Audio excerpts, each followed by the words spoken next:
Welcome. This is your nightly ritual, a guided bedtime visualization designed to gently escort you into the theta state, that powerful space between wakefulness and dreaming where your subconscious becomes fertile ground for healing, clarity, and quiet manifestation. Tonight, we're letting go of urgency, of noise, of anything that asks you to be more than you already are. You've done enough for the day.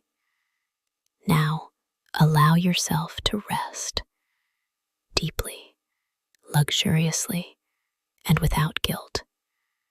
Let this story carry you. Your only job is to receive. Let's begin.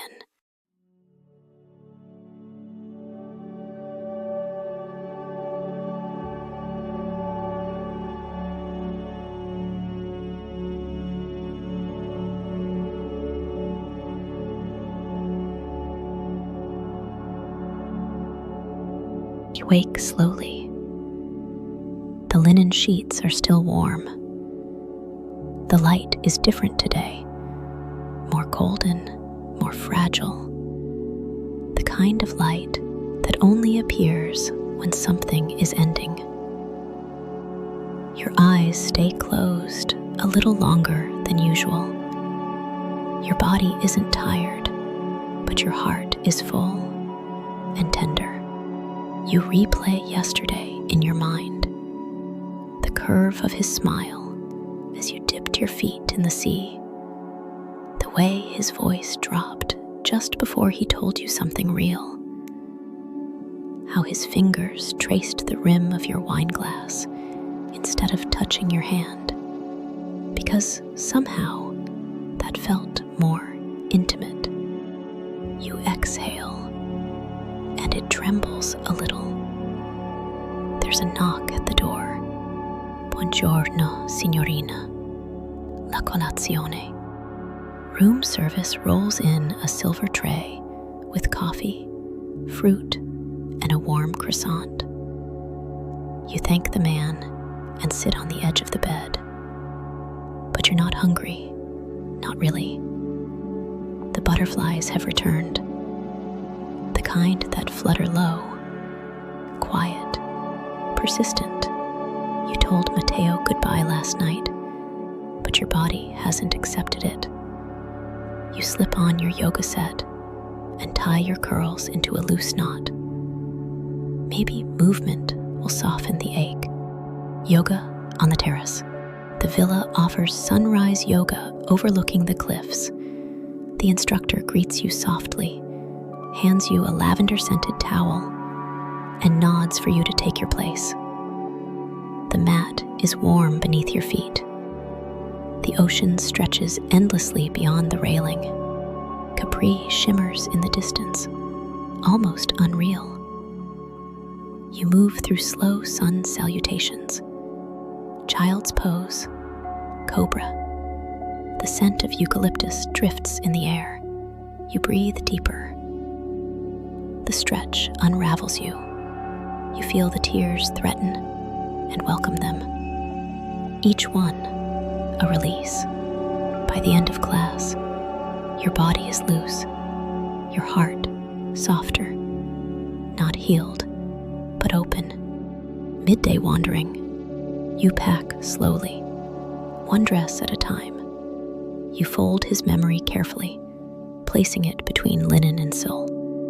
Then, a simple white summer dress, gold hoop earrings, flat sandals, a bikini underneath, just in case. You take one of the complimentary bicycles parked by the villa entrance and begin to ride. The town is glowing. Children run barefoot, with gelato dripping down their arms.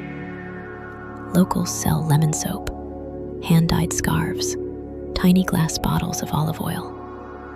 You stop at a small boutique and buy a soft blue shawl for your assistant, a handmade journal for your friend, a delicate silver necklace for yourself. The streets are alive, but you feel suspended. between goodbye and maybe. You stop for gelato, hazelnut and fig. The heat makes everything taste sweeter. You lick the side of the cone to catch a drip, and then you feel him before you see him. You glance up.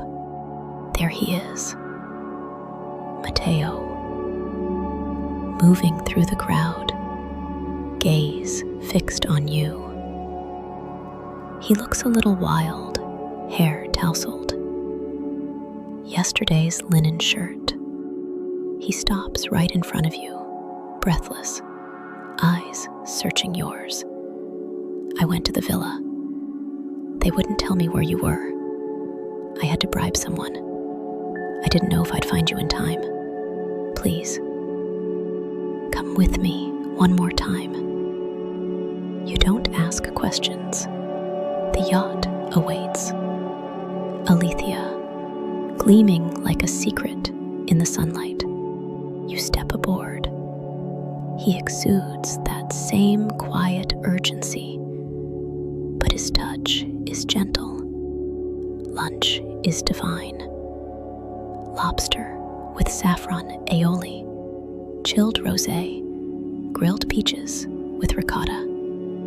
But the food is background noise. The way he looks at you across the table is the meal. You laugh, you talk, you pause. Then, without a word, you both rise. He takes your hand. You strip down to your bikini. He jumps first. You follow. The water is silk, cool, dense, alive. You swim around him, your fingers grazing his chest.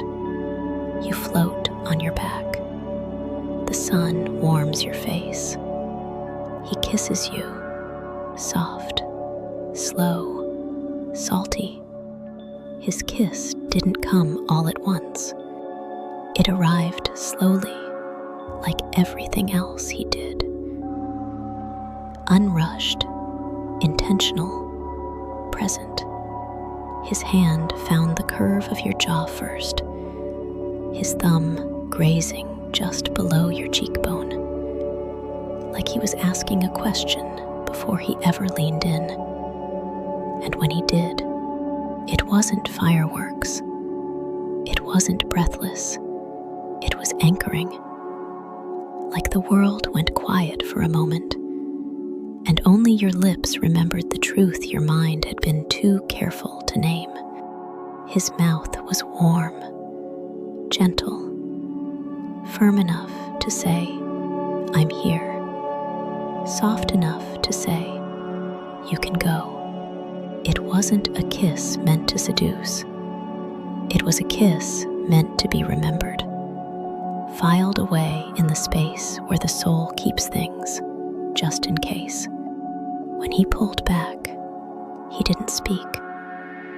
He only looked at you, and in that look was everything.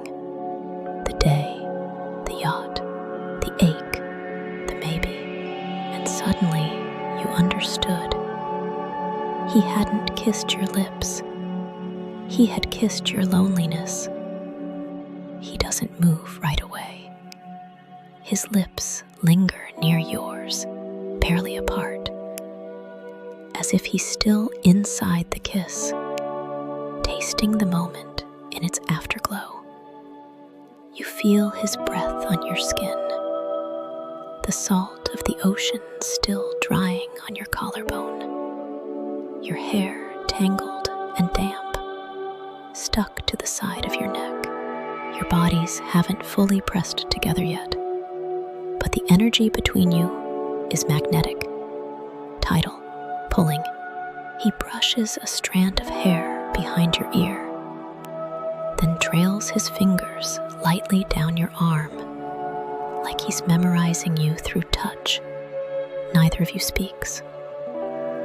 There's nothing to explain, no future to define. Only now. He takes your hand and leads you down into the yacht's cabin. The inside of Alethea smells like teak wood, citrus, and something faintly masculine. His cologne, maybe, absorbed into the pillows.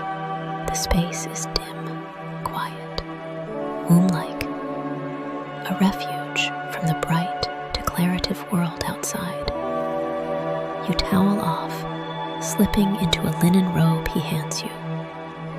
He disappears for a moment, returns shirtless, hair wet, holding a small bottle of oil, almond and bergamot. You lie back on the wide lounge bed. He kneels beside you, warming the oil between his palms, and then his hands begin to move, slow, reverent, along your shoulders, down your arms, across your lower back. It's not about desire. It's about presence. Every stroke seems to say, I see you. I know you'll leave. But I want you to feel how deeply you were wanted. At some point, you turn to face him. His hand rests on your waist, yours on his chest. You talk, but quietly. Small truths, quiet fears, favorite sounds, things you've never told anyone. Not because they're secrets, but because no one ever slowed down long enough to ask. You trace lazy circles on his skin. He kisses your forehead, your fingers, the inside of your wrist. I want to know what your life feels like, he murmurs, when you're not protecting it. The ache that rises in you is soft and full. You don't answer. You just nestle in closer. Your head rests on his shoulder. His arm wraps around your waist. Your legs tangle instinctively, like they've always known each other. The boat rocks gently. The stars blink through the porthole above. His breath slows. So does yours. Eventually, you sleep. And for the first time in a very long time, you do so without a single piece of yourself clenched. You fall asleep, wrapped in each other. You wake to the sky just starting to turn. He's tracing circles on your back. Please stay. You swallow. You're surprised to find that part of you wants to say yes, that you're even considering it, but you can't.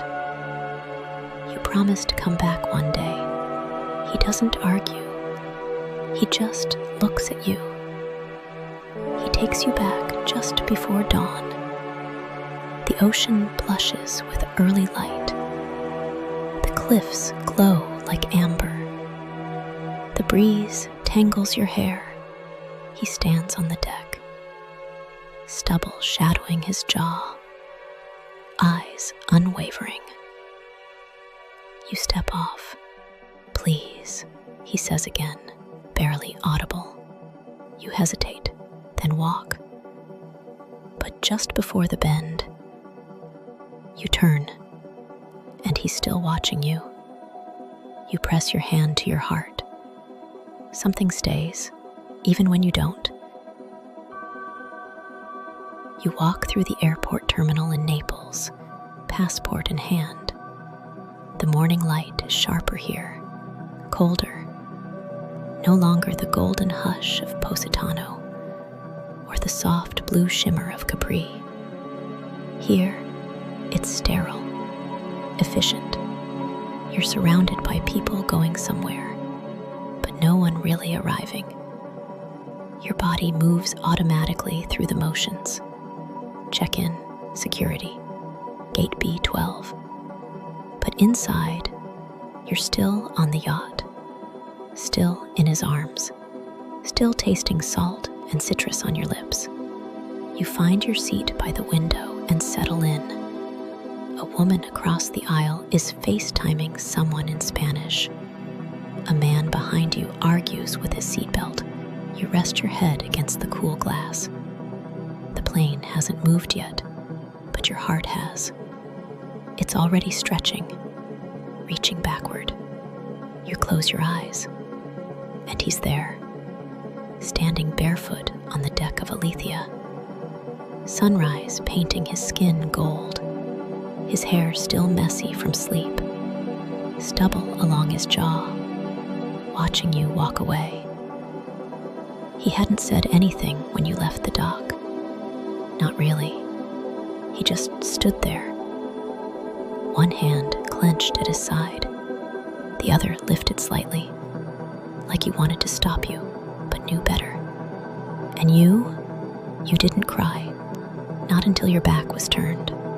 The captain's voice crackles overhead. Ladies and gentlemen, we've been cleared for takeoff. Estimated flight time to New York is 9 hours and 10 minutes. You exhale slowly.